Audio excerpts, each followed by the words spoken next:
রাজনৈতিক সরকার গঠন করে মানুষের কল্যাণে কাজ করতে চায় বিএনপি। লন্ডনে তারেক রহমান। ডিসেম্বরের মধ্যে নির্বাচনের দাবিতে সবাইকে ঐক্যবদ্ধ হওয়ার আহ্বান।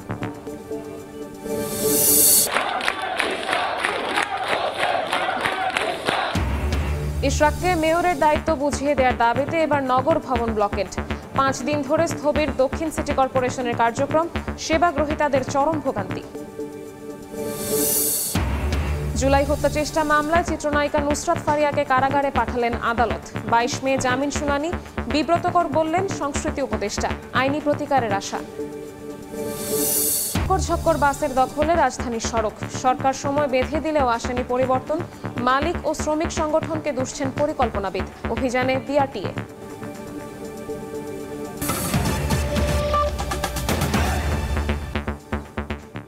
সময় সংবাদের সঙ্গে আছি আমি শবনব নিবিড়। নির্বাচনের মাধ্যমে রাজনৈতিক সরকার গঠন করে মানুষের কল্যাণে কাজ করার আহ্বান জানিয়েছেন বিএনপির ভারপ্রাপ্ত চেয়ারম্যান তারেক রহমান। লন্ডনে Arafat Rahman Koko memorial cricket tournament 2024-এর পুরস্কার বিতরণী অনুষ্ঠানে প্রধান অতিথির বক্তব্যে এই বার্তা দেন তিনি।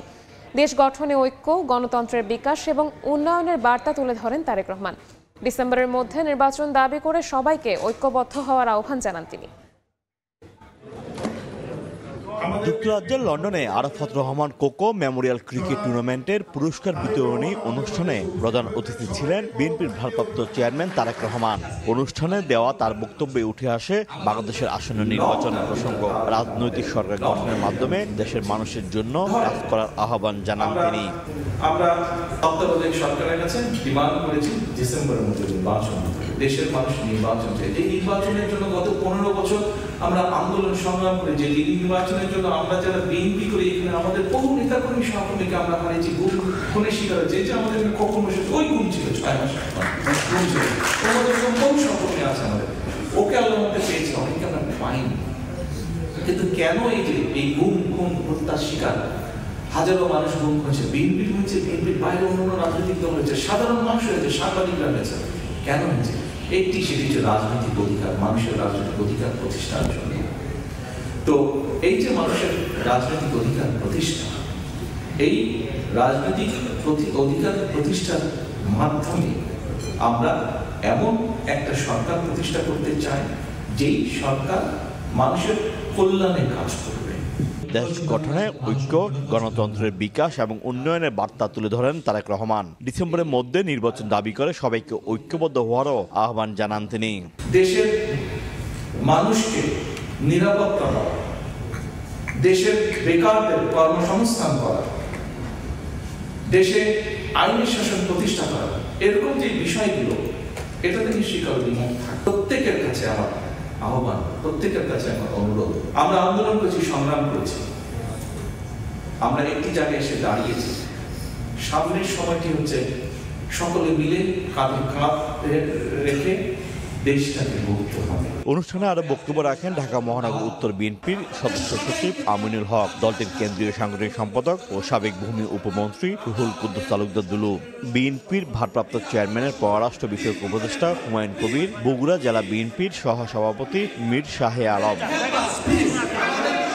দল মত নির্বিশেষে সবাইকে একযোগে কাজ করার আহ্বান জানালেন বিএনপির ভারপ্রাপ্ত চেয়ারম্যান তারেক রহমান। ভবিষ্যৎ প্রজন্মের জন্য একটি সমৃদ্ধ বাংলাদেশ গড়ার প্রত্যয় ব্যক্ত করেন তিনি। শোয়েব কবির, সময় সংবাদ, লন্ডন। নিবন্ধন স্থগিতাদেশ প্রত্যাহার না হলে আওয়ামী লীগ নির্বাচন করতে পারবে না বলে জানিয়েছেন নির্বাচন কমিশনার আব্দুর রহমান আল মাসুদ। সকালে রাজশাহী আঞ্চলিক লোক প্রশাসন কেন্দ্রে ভোটার তালিকা হালনাগাদ কর্মশালায় যোগ দিয়ে তিনি বলেন, প্রধান উপদেষ্টার বেঁধে দেওয়ার সময় নির্বাচন আয়োজনে কমিশন প্রস্তুত। নির্বাচনের জন্য তো আপনারা জানেন যে প্রধান উপদেষ্টা মহোদয় যে সময়টা দিয়েছেন, যেমন এই বছরের ডিসেম্বর থেকে পরের বছর জুনের মধ্যে, তা আমরা আশা করতেছি সেই সময় ইনশাল্লাহ নির্বাচন হবে। প্রস্তুতি তো সবসময়, আমরা একটা এক্সিকিউটিং বডি, এই দিক থেকে যদি বলেন বাস্তবায়নকারী সংস্থা নির্বাচন, কাজে আমাদের প্রস্তুতি তো সবসময় চলবেই। ইশরাক হোসেনকে ঢাকা দক্ষিণ সিটি কর্পোরেশনের মেয়রের দায়িত্ব বুঝিয়ে দেওয়ার দাবিতে রোববার ৫ম দিনের মতো বিক্ষোভ করেছেন সমর্থকরা। এই মুহূর্তে দক্ষিণ সিটির নগর ভবনের সামনে আছেন সহকর্মী আয়েশা সিদ্দিক সামিয়া। যাচ্ছি তার কাছে। আজও নগর ভবনের সামনে কিন্তু গণ অবস্থান কর্মসূচি পালন করছেন ঢাকা দক্ষিণ সিটির সাধারণ মানুষ, পাশাপাশি কিন্তু বিএনপি নেতাকর্মীরা কিন্তু এখানে অবস্থান করছে। আমরা দেখছি আসলে এই কয়েকদিন ধরে আসলে তারা যেই অবস্থান কর্মসূচি করছেন সেই অবস্থান কর্মসূচির মধ্যে তারা ইশরাককে আসলে মেয়র পদে শপথ গ্রহণের মাধ্যমে দায়িত্ব গ্রহণ করবে এমনটা কিন্তু তারা দাবি জানিয়ে আসছিল। তবে আজকে আমরা দেখছি স্থানীয় সরকার আসিফ মাহমুদ সজীব ভুঁইয়ার পদত্যাগ কিন্তু তারা দাবি করছেন, কারণ তাদের দাবি এই যে ইশরাক হোসেন যে দায়িত্ব পালন করতে পারছেন না, অর্থাৎ শপথ গ্রহণের মাধ্যমে যে নিজের দায়িত্ব বুঝে নিচ্ছেন না, তার মূল কারণ হিসেবে তারা দায়ী করছেন যে স্থানীয় সরকার প্রধান রয়েছেন তাকে। তার প্রেক্ষিতে কিন্তু আজকে আমরা দেখছি যে সকাল থেকে তাদের স্লোগানের কিছুটা পরিবর্তন এসেছে। তারা কিন্তু স্লোগানে বলছিলেন যে আসিফ মাহমুদ অর্থাৎ স্থানীয় সরকার প্রধানের পদত্যাগ তারা চায় এবং অনতি বিলম্বে যাতে এই ইশরাককে এই দায়িত্ব পালন দেওয়া হয় সেই দিকে তাদের মূল দাবি। আমরা দেখছি যে বিগত দুদিন আগে কিন্তু আসলে ইশরাক হোসেন তিনি কিন্তু আসলে তিনি যাতে শপথ গ্রহণের মাধ্যমে এই স্থানের দায়িত্ব পালন করতে পারে সেটি কিন্তু তারা আবেদন করেছিলেন, কিন্তু এখন পর্যন্ত কিন্তু সরকারের পক্ষ থেকে তার কোনো উদ্যোগ নেওয়া হয়নি, আমরা কোনো কার্যত পদক্ষেপ দেখিনি। কিন্তু এখনও কিন্তু আসলে নগরবাসী যেটি বলছেন যে স্বাভাবিক যে কার্যক্রম রয়েছে সিটি কর্পোরেশনের সেগুলি কিন্তু আসলে বহাল হচ্ছে কোনো মেয়র না থাকায়, এই স্থানের কোনো মেয়র না থাকায়। তো আমরা দেখছি যে তাদের এখনও কিন্তু সেই কথাই অনড়। তারা কিন্তু আসলে বলছেন যে যতক্ষণ পর্যন্ত ইশরাক হোসেনকে এই মেয়র পদে আসলে দায়িত্ব বুঝিয়ে দেওয়া না হবে, শপথ গ্রহণ না করা হবে, ততক্ষণ পর্যন্ত আর এই কর্মসূচি চালিয়ে যাবে। আর চলছিল পঞ্চম দিন। এই ছিল আসলে নগর ভবনের সামনে থেকে আমার কাছে সর্বশেষ তথ্য। নগর ভবন এলাকা থেকে সরাসরি যুক্ত হয়েছিলেন সহকর্মী আয়েশা সিদ্দিক সামিয়া। জুলাই হত্যা চেষ্টা মামলায় চিত্রনায়িকা নুসরাত ফারিয়াকে কারাগারে পাঠিয়েছেন আদালত। রাষ্ট্রপক্ষের আইনজীবী বলছেন, ফ্যাসিস্টের সহযোগী হিসেবে আন্দোলন দমনে অর্থের যোগান দেওয়ার পাশাপাশি শেখ মুজিবের বায়োপিকে শেখ হাসিনার চরিত্রে অভিনয় করেছেন তিনি। আসামি পক্ষের দাবি, আন্দোলনের সময় বিদেশে ছিলেন নুসরাত ফারিয়া। এদিকে নুসরাতের গ্রেফতারের ঘটনাকে বিব্রতকর উল্লেখ করে আইনি প্রতিকারের আশা প্রকাশ করেছেন সংস্কৃতি উপদেষ্টা। বৈষম্য বিরোধী আন্দোলনের সময় নানা শ্রেণী পেশার মানুষের পাশাপাশি ছাত্র জনতার পাশে দাঁড়ান শোবিজ অঙ্গনের অনেকেই, তবে কেউ কেউ বিপক্ষেও অবস্থান নেন। এরই প্রেক্ষাপটে হত্যা চেষ্টার মামলায় আসামি করা হয় ঢাকায় চলচ্চিত্রের জনপ্রিয় অভিনেত্রী নুসরাত ফারিয়া, অপু বিশ্বাস, আসনা হাবিব, ভাবনা খান সহ 17 জনকে। রোববার থাইল্যান্ড যাওয়ার সময় বিমানবন্দর থেকে আটক করা হয় অভিনেত্রী নুসরাত ফারিয়াকে। ভাটারা থানার মামলায় গ্রেফতার দেখিয়ে জিজ্ঞাসাবাদের জন্য নেওয়া হয় মিন্টু রোডের ডিবি কার্যালয়ে। সোমবার ফারিয়াকে তোলা হয় আদালতে। এ সময় অনেকটা বিমর্ষ দেখা যায় তাকে। শুনানি শেষে রাষ্ট্রপক্ষের আইনজীবী বলেন, আন্দোলন দমনে অর্থের যোগানদাতা হিসাবে ভূমিকা রেখেছেন নুসরাত ফারিয়া, ছিলেন ফ্যাসিস্টের সহযোগীও। আওয়ামী লীগ ও শেখ হাসিনার আস্থাভাজন হতে শেখ মুজিবুর রহমানের বায়োপিকে শেখ হাসিনার চরিত্রে অভিনয় করেন তিনি। তার বিরুদ্ধে অভিযোগ হলো যে সে ফ্যাসিস্টের একজন অন্যতম সহযোগী। গত 15 বছর যারা এই ফ্যাসিস্ট হাসিনাকে সহযোগিতা করেছে তাদের অভিনয়ের মাধ্যমে, নায়ক গানের মাধ্যমে এবং বিভিন্নভাবে ফ্যাসিজম চালিয়ে যাওয়ার জন্য তারা সহযোগিতা করেছে, তার মধ্যে সে একজন অন্যতম।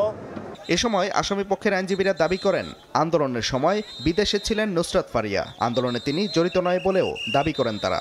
বাংলাদেশের স্বনামধন্য নায়িকা, উনি দেশে এবং বিদেশে শি ইজ ফেমাস, এবং তার সাথে কোনো রাজনৈতিক দলের কোনো সম্পৃক্ততা বা সদস্য উনি ছিলেন না, এবং এই ঘটনার সাথে তার কোনো সম্পৃক্ততা নেই। পুলিশের প্রতিবেদন দেয়া সাপেক্ষে আগামী 22 মে জামিন শুনানির দিন ধার্য করেছেন বিচারক। এদিকে এক ফেসবুক স্ট্যাটাসে সংস্কৃতি উপদেষ্টা বলেছেন, নুসরাত ফারিয়ার গ্রেফতার বিব্রতকর একটা ঘটনা হয়ে থাকলো। সরকারের কাজ জুলাইয়ের প্রকৃত অপরাধীদের বিচার করা। ফারিয়া আইনি প্রতিকার পাবেন বলেও আশা প্রকাশ করেছেন মোস্তফা সরোয়ার ফারুকী। সাদিকুর রহমান, সময় সংবাদ, ঢাকা। আইনজীবীদের মারধর ও হত্যা চেষ্টার মামলায় আওয়ামীপন্থী 61 আইনজীবীকে হাইকোর্টের দেয়া জামিন স্থগিত থাকবে বলে আদেশ দিয়েছেন আপিল বিভাগ। একই সঙ্গে তাদের জামিনের বিষয়ে জারি করা রুল 2 সপ্তাহের মধ্যে নিষ্পত্তির নির্দেশ দিয়েছেন আদালত।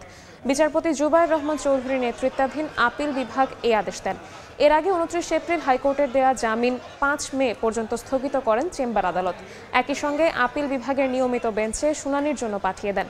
আপিল বিভাগের চেম্বার বিচারপতি মোহাম্মদ রেজাউল হক ওই আদেশ দেন।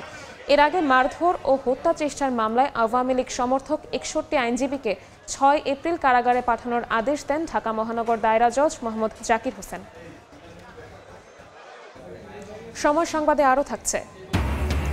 ভারতকে এড়িয়ে এয়ার ট্রান্সশিপমেন্টের জন্য প্রস্তুত চট্টগ্রাম বিমানবন্দর। সরকারের অনুমতির অপেক্ষায়, আমদানি নিষেধাজ্ঞায় বেনাপোল দিয়ে কমছে রফতানি। এখনও লক্কর ঝক্কর পরিবহনের দখলে রাজধানীর সড়ক। সরকার 6 মাস সময় বেঁধে দিলেও আসেনি ইতিবাচক পরিবর্তন। এর জন্য মালিক ও শ্রমিক সংগঠনগুলোকে দায়ী করছেন নগর পরিকল্পনাবিদ। আর বিআরটিএ চেয়ারম্যান বলছেন, ফিটনেসবিহীন পরিবহনের বিরুদ্ধে অভিযান শুরু হয়েছে। দিন মোহাম্মদ সাব্বিরের রিপোর্ট, ছবি তুলেছেন শামসুল আরেফিন প্রিন্স।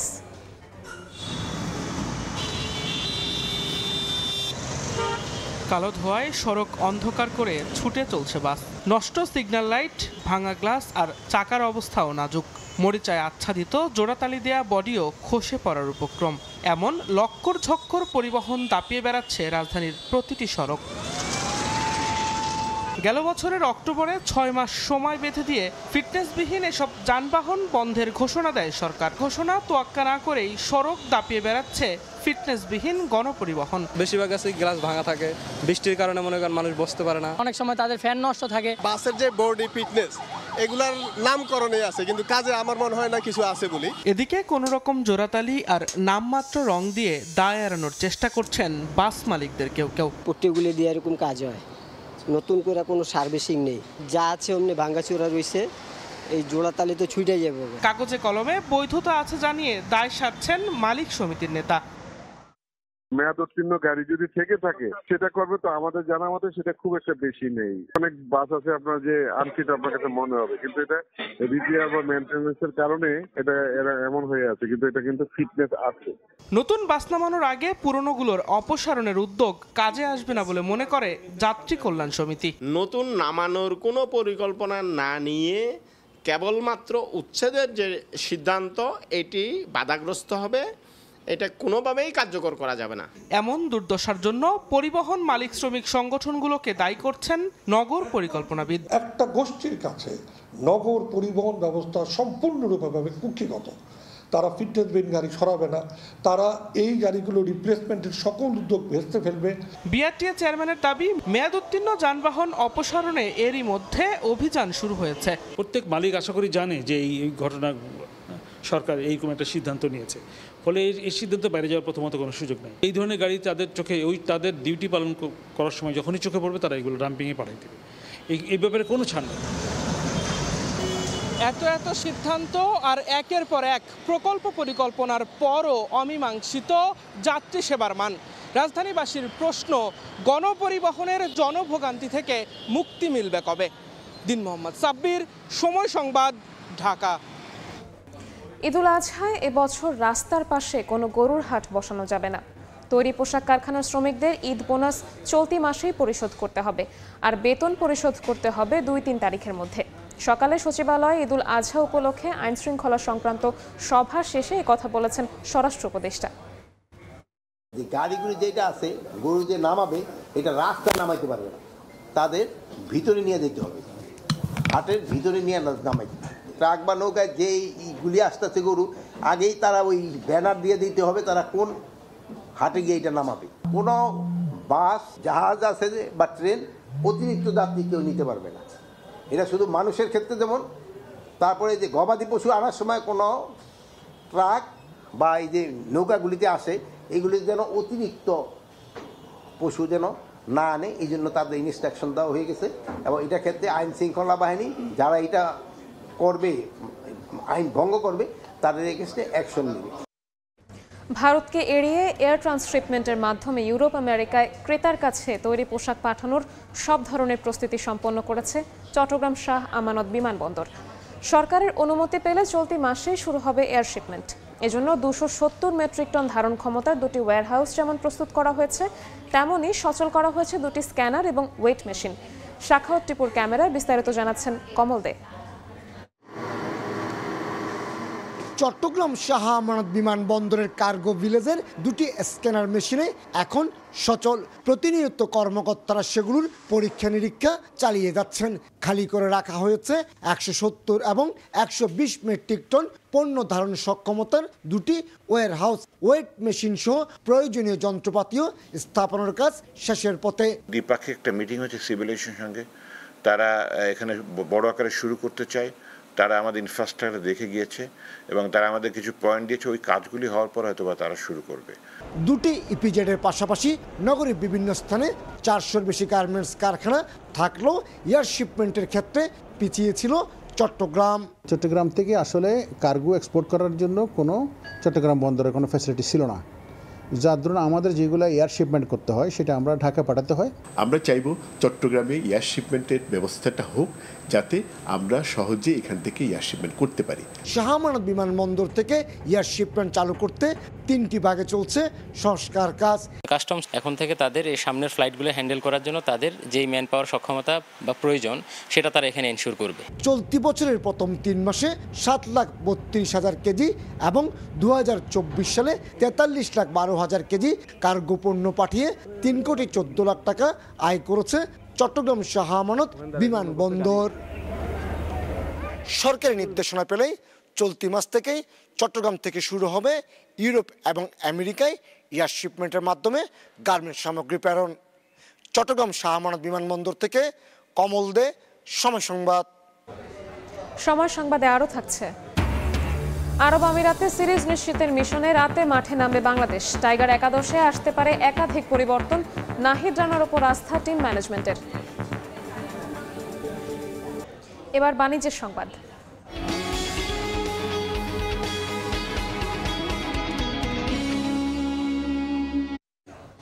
দুই অর্থ বছর ধরে ব্যক্তি শ্রেণীর করমুক্ত আয়সীমা আটকে আছে 3.5 লাখ টাকায়। উচ্চ মূল্যস্ফীতি বিবেচনায় আসছে বাজেটে তা বাড়ানোর দাবি জানিয়েছেন করদাতা ও ব্যবসায়ীরা।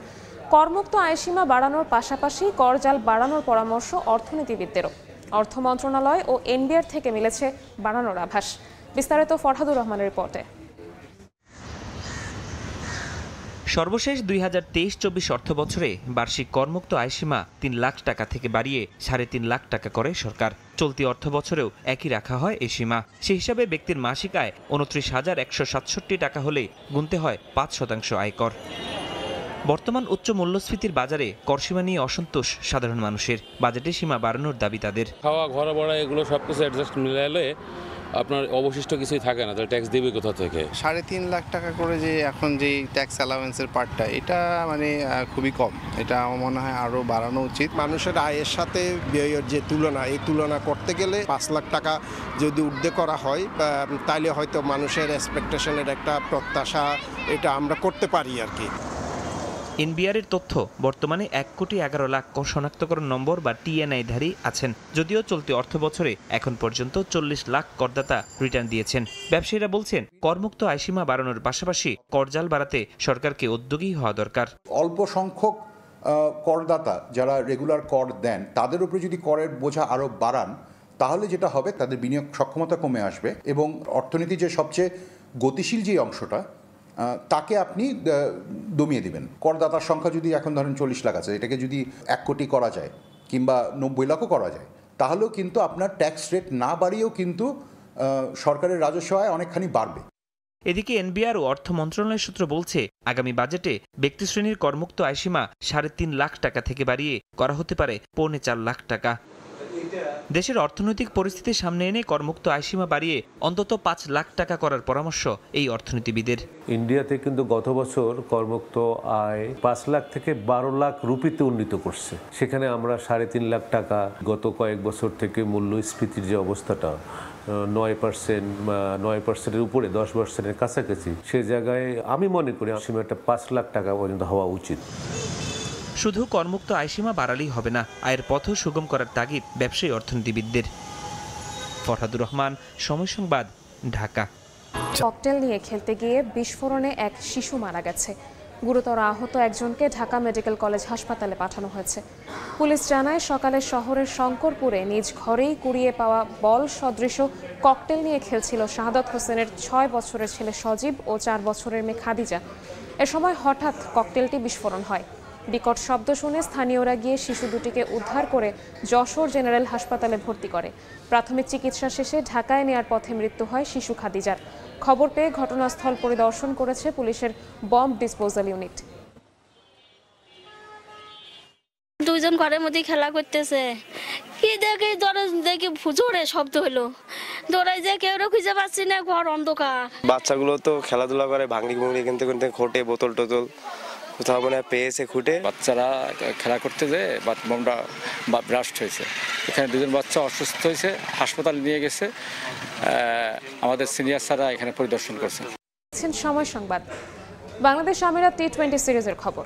সিরিজ নিশ্চিতের লক্ষ্য নিয়ে দ্বিতীয় টি-20তে আজ আরব আমিরাতের মুখোমুখি হবে টাইগাররা। ম্যাচ শুরু হবে বাংলাদেশ সময় রাত 9টায়।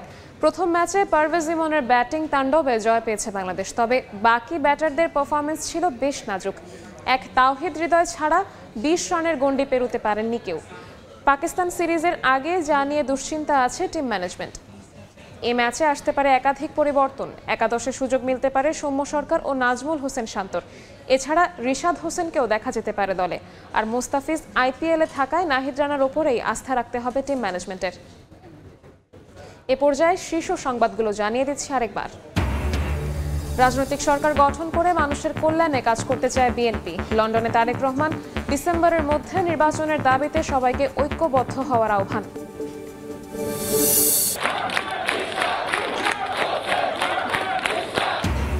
ইশরাককে মেয়রের দায়িত্ব বুঝিয়ে দেওয়ার দাবিতে এবার নগর ভবনে ব্লকেড।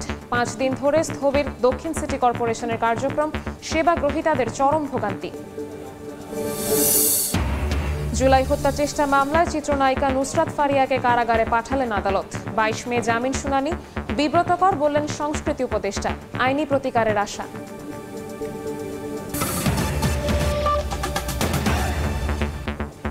এ ছিল সময় সংবাদে। সঙ্গেই থাকুন সময়ের।